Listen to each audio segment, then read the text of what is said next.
संदर्भात महाराष्ट्रामध्ये ओबीसीच्या प्रश्नांना घेऊन गेल्या काही काळापासून वंचित बहुजन आघाडीची ठामपणे भूमिका मांडत आहे। त्याच भूमिकेला आज विचार मंचावर आदरणीय लक्ष्मणजी हाके तसेच आदरणीय नवनाथजी भोरे यांनी येऊन आपली जी भूमिका मांडली त्यासाठी त्यांचा आभार व्यक्त करते। यानंतर मी विचार मंचावर आमंत्रित करते आदरणीय ॲडव्होकेट प्रियदर्शीजी तेलंग, केंद्रीय कमिटी सदस्य वंचित बहुजन आघाडी यांना।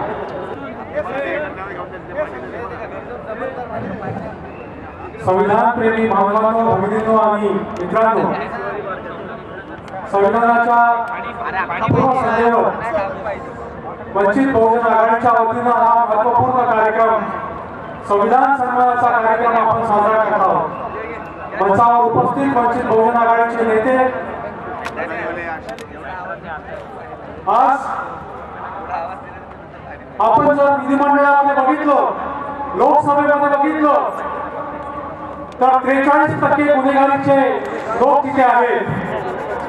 तळीपारच नवे नवे कायदे करतायत। याची सुरुवात जर कुठून होत असेल तर या स्थानिक स्वराज्य संस्थेच्या निवडणुकीत होते। स्थानिक स्वराज्य संस्थेच्या निवडणुकीत निवडून आलेले लोक मग ते मुंबईच्या म्युनिसिपल कॉर्पोरेशन मध्ये असतील, बीएमसी मध्ये असतील किंवा कुठल्याही कॉर्पोरेशन मध्ये असतील, तेच आपल्याला मुंबईमध्ये विधिमंडळात दिसतात। 2017 मध्ये 19% लोक गुन्हेगारीचे होते, ते आता 40% आलेले आहेत। आपण कोणाला निवडून देतो हा महत्त्वाचा प्रश्न आहे।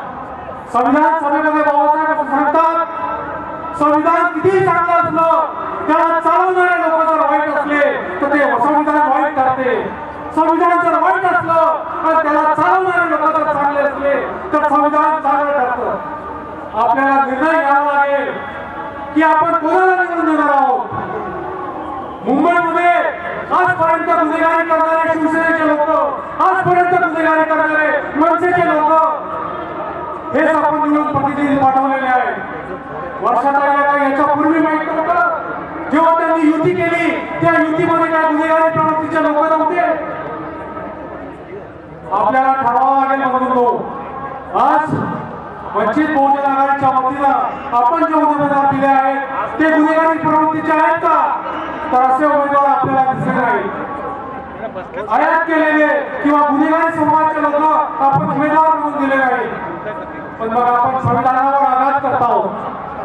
आपण ज्या लोकांना निवडून पाठवतो ते तळीपार लोक आहेत, ते आपल्या विरुद्ध कायदे करतायत। बरे विधिमंडळात बसले लोक आपल्या विरोधात नाही, तर ज्यांना सामाजिक न्यायाची भूमिका चांगल्या पद्धतीने बजावली पाहिजे ते सुद्धा जोडे खात आहेत, पण आपल्या विरोधात निर्णय देत आहेत। म्हणून आपल्याला विनंती आहे की या संविधान दिनाच्या पूर्वसंध्येवर आपण वंचित बहुजन आघाडीचे उमेदवार या स्थानिक स्वराज्य संस्थेमध्ये निवडून आणा। गुन्हेगार प्रवृत्तीच्या लोकांना मतदान देऊ नका। ज्या पक्षांनी गुन्हेगार प्रवृत्तीच्या लोकांना उमेदवारी दिली त्या पक्षांना काढा, मग महायुतीचे असतील त्यांना काढा, विकास आघाडीचे असतील त्यांना काढा, वंचित बहुजन आघाडीच्या उमेदवारांना निवडून द्या। हीच आहे संविधानाप्रती आपली श्रद्धा असेल, आपली हमी असेल, आपला सन्मान असेल। जय भीम, जय भारत।